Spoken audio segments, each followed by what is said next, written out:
নমস্কার, এমএম ইনস্টিটিউশনের পক্ষ থেকে আপনাদের সকলকে স্বাগতম। আমি চলে এসেছি পিজিবিকে দ্বিতীয় বর্ষের আপনাদের এই পেপারের সাজেশন নিয়ে। পেপারটিতে রয়েছে স্বনির্ভর অনুশীলন, যেখানে আপনারা জানেন আপনাদের 3টি বিভাগে প্রশ্ন থাকবে। প্রথম বিভাগে থাকবে 18 নম্বরের 2টি প্রশ্ন, দ্বিতীয় বিভাগে থাকবে আপনাদের 12 নম্বরের 3টি প্রশ্ন এবং লাস্ট বিভাগে থাকবে আপনাদের 7 নম্বরের 4টি প্রশ্ন। প্রথমেই বলি, আপনাদের পেপারটি এই যে অষ্টম পত্রের যে সিলেবাসটি রয়েছে, সিলেবাসটি বিস্তৃত সিলেবাস। এই হিউজ সিলেবাসের জন্য আমাদের সাজেশন করা খুবই কঠিন, কারণ আপনাদের আগের 2 বছরের পরীক্ষা হয়েছে অনলাইনে। তাই এই যে পেপারটি রয়েছে স্বনির্ভর অনুশীলন, পেপারটি সাজেশন করা খুবই কষ্টকর। তাও আমরা 5 ইয়ার্স কোয়েশ্চেন অনুযায়ী সাজেশনটি তৈরি করেছি। আপনারা অবশ্যই সাজেশন পত্রটি যেটি রয়েছে অষ্টম পত্রের সেটি ফলো করবেন। এখান থেকে অনেক প্রশ্নই আপনাদের পরীক্ষায় আসতে পারে। তো পিজিবিজি বেঙ্গলি এই পেপারের ক বিভাগের যে সমস্ত প্রশ্নগুলো রয়েছে, অর্থাৎ 18 নম্বরে যে সমস্ত প্রশ্ন সাজেশন আমরা তৈরি করেছি, সেগুলি রয়েছে 1 নম্বর প্রশ্ন রয়েছে, কোনো গবেষণা প্রস্তাব সূত্রবদ্ধ করার জন্য ICSMR যে নির্দেশিকা প্রস্তুত করেছে তার সম্যক পর্যালোচনা করুন। ইয়েলো মার্ক করা প্রশ্নটি আমাদের সাজেশন থেকে 22 সেশনে পড়ে গেছে এবং আপনাদের এখানে রয়েছে গ্রিন মার্ক করা প্রশ্ন। প্রত্যেকটি বিভাগে আপনারা পেয়ে যাবেন প্রশ্নগুলি। আপনাদের গত বছরের পরীক্ষায় 22 সেশনে পড়েছিল। যে সমস্ত প্রশ্নগুলি আপনাদের 18 নম্বরে পড়েছে, অর্থাৎ ক বিভাগে পড়েছে, সেই প্রশ্নগুলি আপনাদের খ বিভাগেই আসতে পারে।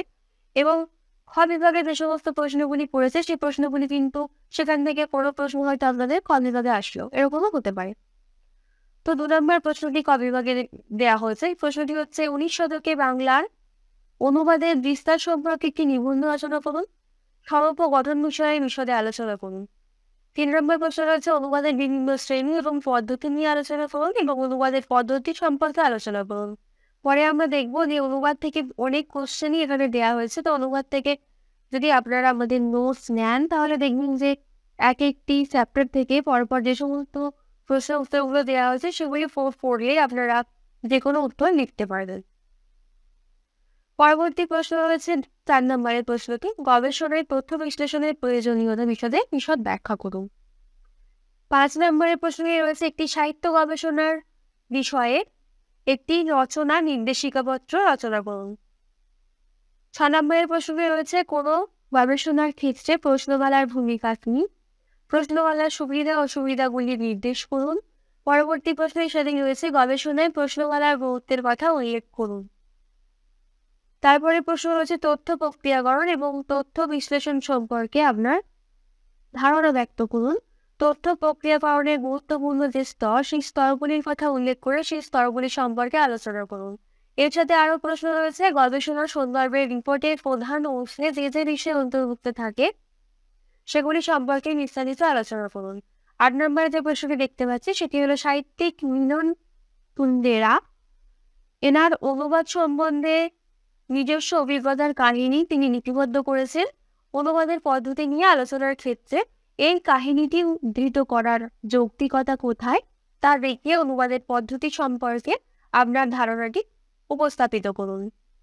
এর সাথে আরও একটি প্রশ্ন রয়েছে, বিভিন্ন কারণে মানুষ ভিন্ন দেশ, ভাষা ও তার সংস্কৃতির প্রতি আগ্রহ অনুভব করেছে এবং বিস্তার লাভ করেছে ভাষার জঙ্গম চরিত্র।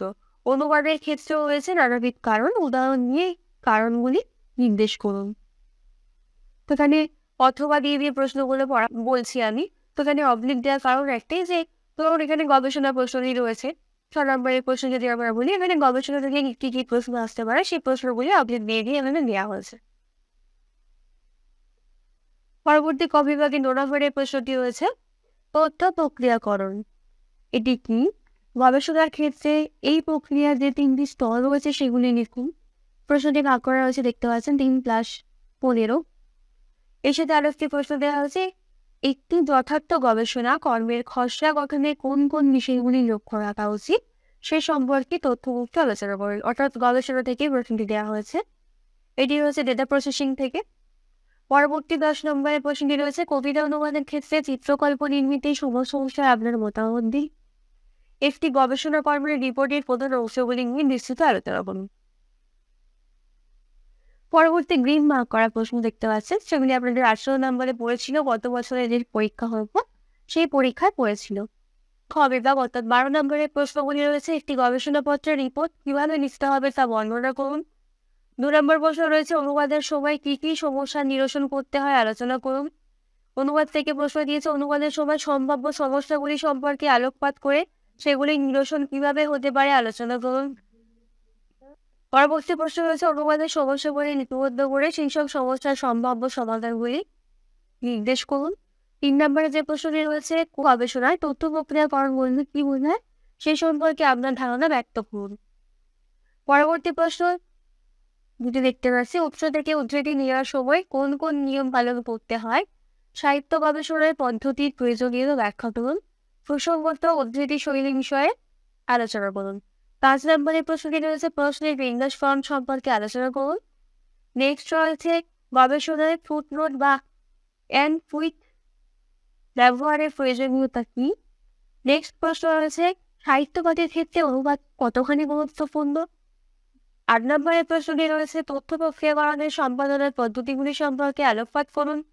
2 নম্বরের প্রশ্নটি রয়েছে, গবেষণার সবকটি পর্যায়ের মধ্যে তথ্য বিশ্লেষণ সব থেকে বেশি দক্ষতা দাবি করে। এই কাজে গবেষকের অবশ্য যে বিচার বুদ্ধি এবং দক্ষতার প্রয়োজন হয়, আপনার অভিমত সহ বক্তব্যটি ব্যাখ্যা করুন। পরবর্তী প্রশ্ন রয়েছে, গবেষণার অভিজ্ঞতা এবং সাধারণ বুদ্ধির সাহায্যে কিভাবে উচ্চমানের প্রশ্নমালা গঠন করা সম্ভব বলে আপনি মনে করেন তা যুক্তি দিয়ে প্রতিষ্ঠিত করুন। প্রশ্নমালা প্রস্তুতির সময়ে প্রথমেই তার বাহ্যিক রূপের দিকে নজর দেওয়া প্রয়োজন এবং প্রশ্নমালাতে প্রতিটি বিষয় এমনভাবে উপস্থাপিত করা উচিত যে তা উত্তরদাতার উপলব্ধির সঙ্গে খাপ খায়। এই দুটি মন্তব্য অনুসরণ করে কিভাবে উচ্চমানের গবেষণা প্রশ্নপত্র তৈরি করা যায় তাই পরিচয় নিই। বলে দিয়েছিলাম যে গবেষণাপত্র কোনো কিছু তৈরি করতে বললে সেখানে আমাদের কোনো বিষয় দিয়ে দিতেও পারে বা নাও দিতে পারে, বা গবেষণার এখানে প্রশ্ন রয়েছে যে গবেষণায় প্রশ্নমালা প্রস্তুতির বিষয় নিয়ে।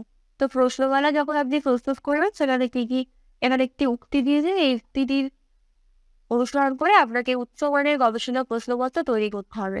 এটি কিভাবে আপনি তৈরি করবেন তার পরিচয় দিতে হবে। এর সাথে আরেকটি প্রশ্ন রয়েছে, গবেষণার প্রস্তাব চুক্তিবদ্ধ করার জন্য ICSSR নির্দেশিকার গুরুত্ব কোথায়। যে কোনো সুচিন্তিত গবেষণা প্রস্তাব কিভাবে পরবর্তীকালে তার রূপায়ণে যথেষ্ট সাহায্য করতে পারে তা জানান। নেক্সট 10 নম্বরের প্রশ্নটি রয়েছে, আধুনিককালের বাংলা সাহিত্যের প্রথম যুগে যে গদ্য উপন্যাস, ছোট গল্প এবং নাটক রচনাতে অনুবাদের প্রয়োগ লক্ষ্য করা গেছে তার পরিচয় দিন। এর সাথে রয়েছে, মারাঠি ভাষায় অনুবাদের নানা ধারা যে লক্ষ্য করা যায় তার পরিচয় দিন। এবং এর সাথে রয়েছে, বিষয়টি নিজের ভাষায় বুঝিয়ে বোঝানোর এই প্রশ্নটি মারাঠি ভাষার অনুবাদের বিভিন্ন যে ধারা রয়েছে এই ধারার লক্ষ্য এই বিষয়টি নিজের ভাষায় বুঝবে বলতে হবে। বলছে নেক্সট প্রশ্ন বলছে, সত্যিই কি কবিতার অনুবাদ অসম্ভব। সৃজনশীলতার প্রতিমূর্তি রবীন্দ্রনাথ আমাদের মনে এই যে প্রশ্ন জাগিয়ে তোলে তা রবীন্দ্রনাথ কৃত কবিতার অনুবাদ অবলম্বনে কতটা গ্রহণযোগ্য তা জানান। এর সাথে রয়েছে, মহাকবি গ্যাটে তার নির্দেশিত অনুবাদের 3টি প্রকার সম্পর্কে আলোচনা করুন। অনুবাদের 3টি প্রকার যদি শুধু বলতো তাহলে সেটা আলাদা ব্যাপার ছিল, এখানে মহাকবির নাম উল্লেখ করে দিয়েছেন, তো তার নির্দেশিত অনুবাদের 3টি যে প্রকার সেটা লিখতে হবে। পরবর্তী প্রশ্ন হচ্ছে, সাহিত্যিক মিলন কুন্দেরা এর অনুবাদ সম্পর্কে তার নিজস্ব অভিজ্ঞতার কাহিনী লিপিবদ্ধ করেছেন। অনুবাদের পদ্ধতি নিয়ে আলোচনার ক্ষেত্রে এই কাহিনীটি উদ্ধৃত করা যৌক্তিকতা কোথায় তা দেখে অনুবাদের পদ্ধতি সম্পর্কে আপনার ধারণাটি যুক্তি সহ উপস্থাপিত করুন। অথবা এর সাথে একটি প্রশ্ন হয়েছে, বিভিন্ন কারণে মানুষের ভিন্ন দেশ, ভাষা ও তার সংস্কৃতির প্রতি আগ্রহ অনুভব করেছে এবং বিস্তার লাভ করেছে ভাষার যেমন চরিত্র। অনুবাদের ক্ষেত্রেও রয়েছে নানাবিধ কারণ। বলছে উদাহরণ দিয়ে এই কারণগুলিকে নির্দেশ করুন। পরবর্তী 12 নম্বরের প্রশ্নটি রয়েছে, গবেষণার অতি সৌন্দর্য কিভাবে ও কি ভাগে সাজাতে হয় লিখুন। এর সাথে রয়েছে, গবেষণা সৌন্দর্যের পাদটিকা ও অন্তটিকা ব্যবহারের প্রয়োজনীয়তা ও প্রয়োগ পদ্ধতি সম্পর্কে আলোচনা করুন। গ্রিন মার্কিং করা প্রশ্নগুলি রয়েছে আপনাদের 12 নম্বরে 22 সেশনে পড়েছিল। প্রশ্নগুলি হলো, গবেষণাপত্রের ভূমিকা। এই অংশে সেই গবেষণার মৌলিক উৎকর্ষ এবং সীমাবদ্ধতার উল্লেখ থাকা কি বাঞ্ছনীয়, উদাহরণসহ আপনার মন্তব্যের পক্ষে যুক্তি সাজান।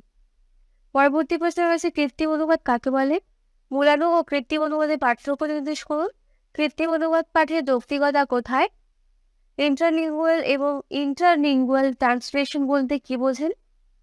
নেক্সট প্রশ্ন দিয়েছে research involves specifically an investigation into a particular matter or problem. একটু কার উক্তি?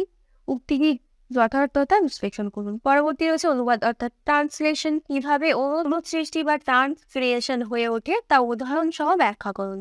পরবর্তী প্রশ্ন রয়েছে গবেষণার বিষয় নির্বাচনের ক্ষেত্রে কোন বিষয়গুলি কেন গুরুত্বপূর্ণ যৌক্তিক পারম্পর্যে তা আলোচনা করুন। এরপর রয়েছে অনুবাদ করুন, বাংলা থেকে ইংরেজি দিয়েছে, এটি থেকে আপনাদের অনুবাদ করতে হবে, অর্থাৎ এটি বাংলা থেকে ইংরেজি, পরে রয়েছে ইংরেজি থেকে বাংলা। দিয়েছে আমি স্নাতকোত্তর দ্বিতীয় বর্ষের শিক্ষার্থী, আজ আমাদের অষ্টম পত্রের পরীক্ষা। 100 নম্বরের এই পরীক্ষার জন্য নির্ধারিত সময় 4 ঘন্টা, সময় খুবই কম, 3 ঘন্টা ধরে লিখে চলেছি, আশা করি ফলাফল ভালোই হবে। এটি আপনাদের ইংলিশে ট্রান্সলেট করতে হবে। আপনাদের ইংরেজি থেকে বাংলা ট্রান্সলেট করতে দিয়েছে, এখানে দিয়েছে there are endless stories of human trafficking, rescues of women, girls, and a handful of minor boys sold into brothels, construction sites, and even middle-class homes, flooding our newsfeed every day. But the stories of struggle after they managed to escape the clutches of their traffickers remains largely untold. যেটি রয়েছে সেটা এখানে English থেকে আপনাদের বাংলায় translate করতে হবে। প্রথমে একটা ছিল বাংলা থেকে ইংরেজি এবং এটি দিয়েছে ইংরেজি থেকে বাংলা। এরপর পরবর্তী আপনাদের 7 নম্বরে যে সমস্ত প্রশ্নগুলি দেওয়া হয়েছে এখানে সেগুলি হলো এলিপসিস ও ট্রান্সলিটারেশন। নেক্সট দেওয়া হয়েছে নামপত্র, এগুলি আপনাদের টিকায় আসতে পারে, তথ্য প্রক্রিয়াকরণ, কবিতার অনুবাদ, ছন্দগত সমস্যা, কলি, সারণীবদ্ধকরণ, গবেষণা রিপোর্টের রচনা, টাইম বাজেটিং, ICSR নির্দেশিকা, স্যাম্পলিং, উদ্ধৃতি শৈলী, শিডিউল নির্মাণ পদ্ধতি, সারণী।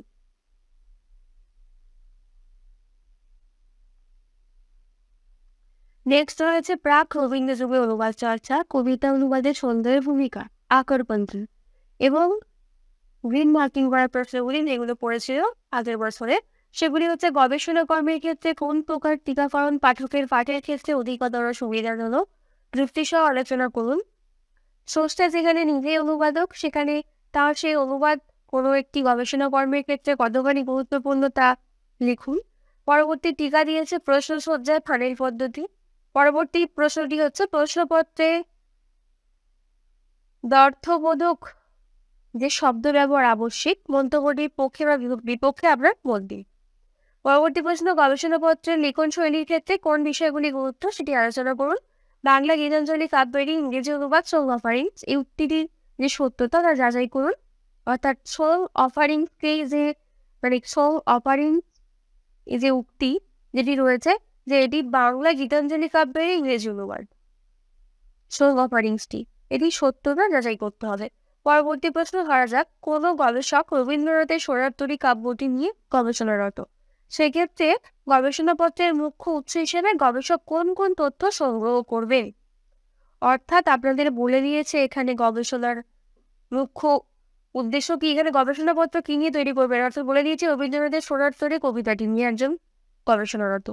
তো প্রথমেই বলেছিলাম যে আপনাদের যদি গবেষণার কোনো বিষয় দেয় সেখানে আপনাদের টপিকটি বইও দিতে পারে বা নাও বইও দিতে পারে। এখানে বইও দিয়েছে যে রবীন্দ্রনাথের সোনারতরী কবিতাটি নিয়ে গবেষণারত, সেক্ষেত্রে গবেষণাপত্রে আপনাদের মুখ্য উদ্দেশ্য হিসাবে কোন কোন তথ্য সংগ্রহ করবে এটি আপনাদের লিখতে হবে। পরবর্তী প্রশ্ন রয়েছে গবেষণা প্রস্তাব সূত্রবদ্ধ করার জন্য ICSR নির্দেশিকা সম্বন্ধে সংক্ষেপে আলোচনা করুন। পরবর্তী প্রশ্ন এবং লাস্ট প্রশ্ন রয়েছে গবেষণাপত্রে কোন ধরনের উৎস ব্যবহারে ব্যক্তি নাম অনুল্লিখিত থাকে উদাহরণ সহ তা আলোচনা করুন। এই ছিল আপনাদের 3টি বিভাগের সাজেশন।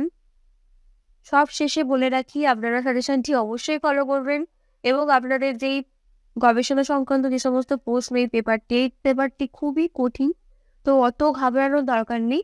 আপনারা যদি একটু পড়েন তাহলে উত্তর লিখতে পারবেন, যদি একটু বোঝেন বা আপনাদের নোটস যদি আপনারা নিয়ে পড়ে থাকেন তাহলে বুঝতে পারবেন।